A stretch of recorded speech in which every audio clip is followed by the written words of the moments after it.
Raksha, and today we'll see the science experiment gyroscope. Gyroscopes are used in missiles, satellites and aeroplanes.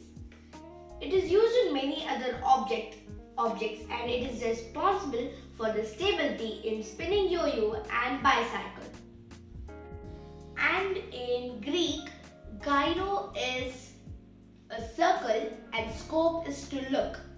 The gyroscope was invented in 1852 by Leon Foucault. He was studying the rotation of the earth and he invented gyroscope. It is used to measure the orientation and the angular velocity. Angular momentum is also like linear momentum. In linear momentum, the object moves straight. In angular momentum, the object moves in curves, rotations, etc. Now let us try the experiment. This is actually a bicycle wheels and there are gears inside. So in an aeroplane, the direction is not only like this, and it is also like,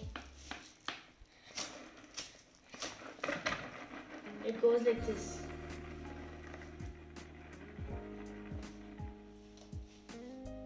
Thanks for watching. Subscribe, like and share and give a big thumbs up. Thank you. Bye.